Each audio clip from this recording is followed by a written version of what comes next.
So today we are going to see a very specific feature in Power BI. Power BI desktop is what you need. So install Power BI desktop. I'll give you the sample file also. This is not a hands-on session. Just learn, try it out later and then enjoy. So what are we going to do today? Everyone knows how we manage various aspects of data analytics. We get the data, we clean it up, we visualize it, then present it to someone during reviews, meetings, and so on. Now the question is, when you are presenting your final reports, which reports are you going to present depends on what is the norm, what reports are typically expected. That is going to be a part of your presentation. During the presentation, people are going to ask you some additional questions, because only when people see the reports, they are going to get additional questions. Unfortunately, most often when a new question comes which you were not prepared for, it's not that you don't know how to answer it, but the answer is not there at that point. So the most common thing people say at this stage is what? I will get back to you. Am I right? I'm sure you have heard this before. And how not to say that is the purpose of today's session. So here is the deal. You go and look at your report, and I'm going to show you Power BI. So we have a report here, and in this report we have some fluctuation. There is time on x-axis and some amount, revenue, number of customers, products sold, whatever, some fluctuating value. And when it comes to explaining that fluctuation, that's where the problem comes. Now obviously anybody in the world is going to ask you the most obvious question. What is that? Look at that. Where is the dip, right? So if you carefully look at the chart, something was in June and then suddenly dropped. So why does this happen? So at this stage, let's understand our data. I have some city master with city and state, very simple. And I have transactions where I have already plotted two things. One is the date, and the other thing which I have plotted is the amount. So two of my available fields are already plotted. But in my data, I have other things also. This transaction happened based on which card type, what was the type of expense, the gender, the month, the population of that city, class, state. So data has many other parameters, or dimensions as we call them. So now if someone is asking me what happened between June and July, why was there decrease from 54K to 18K, that explanation I'm going to give in terms of the contributory factors. And I have so many of them. The fields which are not currently used are the factors. Now when I say I'll get back to you, of course I will give a report. Will that report be based on city? Will it be based on state? Will it be based on class, gender? I don't know. But the question is, am I going to give all those reports? Most probably not. So that brings us to another thought process. Even after a delay, I'm saying, okay, I will get back to you. You will get back with some report, all good. But are you going to analyze the underlying factors completely, or are you analyzing them partially? That's the idea. So with that in mind, let's look at how Power BI helps us. So here we have this problematic thing. So you go there, right click there, look at all the options, and you will see there is an option called Analyze. When you go to Analyze, depending on where you have clicked, in a sense, this was a drop, so it is saying explain the decrease. Just to compare this, I'm going to go to this point and say Analyze. It's saying explain the increase, so it knows where you are clicking. So now right click on that, Analyze, explain the decrease. Now what is going to happen now, and where is the AI coming into picture? Now let's understand what is happening behind the scenes. Today I click there. Now I have left this open to Power BI. Now what is Power BI going to do? It's going to look at all other dimensions or all other columns in your data. Then it is going to compare what happened in those 2 months, and then it is going to analyze for each of those columns how they contributed.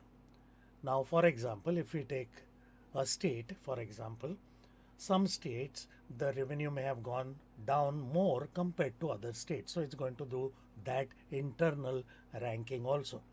So once it has finished doing all that, it's going to sort them in descending order of influence, and then it is going to show you the actual underlying potential causes. So let's see. So when I click on explain the decrease, all that is going to happen behind the scenes. It is saying there was a 66% decrease in the amount between June and July. Okay, we know that. We did not know the 66% part. Okay, done. But now what has it done? It has gone through all available columns and it has decided that from the point of view of influencing that decline, state is more impactful. So it is saying this is June data 55K, this is July 18K, and what happened? Whatever happened, all states seem to have gone down, right? There are a lot of states, some are even black. So whenever you see red color here, that means it has gone down. Whenever you see green color, that means it has gone up. So this is called a waterfall chart. This is now available in Excel, but for many decades people have been struggling in Excel to get this done. Never mind, this comes on platter. So everything has decreased, but now it has ranked it in order in which the states went down. So it's saying this state and this state and these four are noteworthy because significant amount of decrease in their revenue has happened from June to July. Blanks also were there, but that's a minor part, and there are many other states which there were too many to show in the chart, so it has clubbed them under a yellow thing which is called other. That's how it is showing you this concept. Now let's go further. This is just one parameter. Remember, we have many other columns in our data. So there is a scroll bar. Now you scroll down. Now what is it saying? Oh, gender also has an influence, second to state, but it has, and whatever the transactions were, females seem to have done less transactions compared to males, and it's giving you quantification of that as well. And let's go further. This is expense type. So what is it saying? Entertainment, travel, fuel, in that order has gone down, and the order of magnitude also is visible here, and that's also another important thing. So whatever went down in this state compared to whatever went down here, you don't have to read the numbers. You can actually see it visually and make some sense out of it. So in this whole process, what is happening? We are actually getting understanding of what could have happened. Now, whether that was the actual cause for a decrease or not, that any AI cannot tell you. That requires not artificial, it requires natural intelligence. So which one to interpret in which way is entirely up to you, but it is giving all these on a platter. Now let's go further. These by default come as what charts? This kind of chart is called a waterfall chart. But notice at the bottom there are other type of chart as well, and I'll explain how these are relevant. For example, here there are a lot of states, and because it has limited space to show a bar, this is essentially a bar chart in a step ladder manner, there is lack of space. That's why what is it doing? It has clubbed many smaller contributory states into something called other. So we can't really see all data values. So if you really want to see all data values, waterfall chart is not a good way to visualize. That's why we have this one. Second one, it's a simple scatter chart. Scatter chart, as you know, requires many things, it requires two numeric columns. How do we get two numeric columns? One is the data of June, one is the data of July, both are numeric. And then it has plotted a sort of a chart, scatter chart this is, and it has plotted individual state. So now when you go to individual state, you will see what was the difference in the two amounts. This is the trend line, so to say, and this is the deviation from the trend line. And there is a green and red area also. What does green mean? It actually increased. So if you go to the green one, notice in June it was 3100 and in July it has increased, whereas all other states seem to have decreased. So here something you could not see in this chart is visible.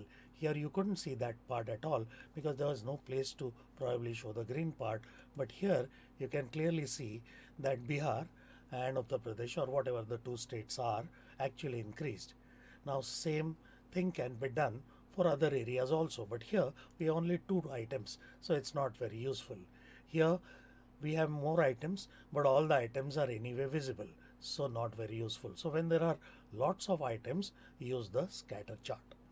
Then there is another type of chart which I'm sure all of us are familiar with. For example, I have, let me show one more. So if we go to this is a standard stacked bar chart.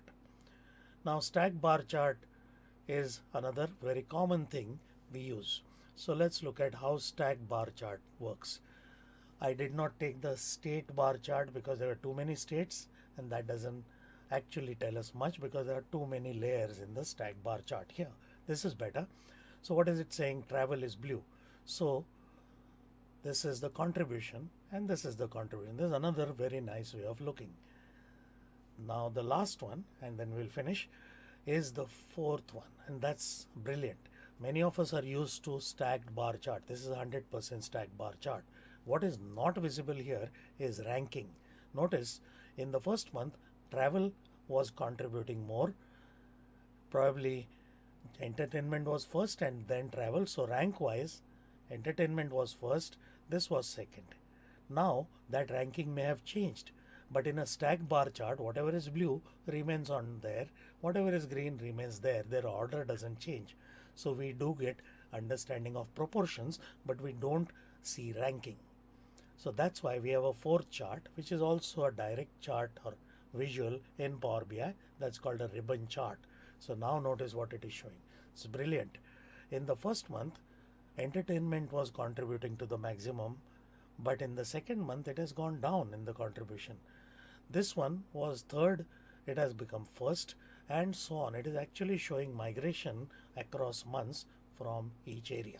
So bottom line, use this feature to explain the decrease and help people understand this more and stop saying I will get back to you.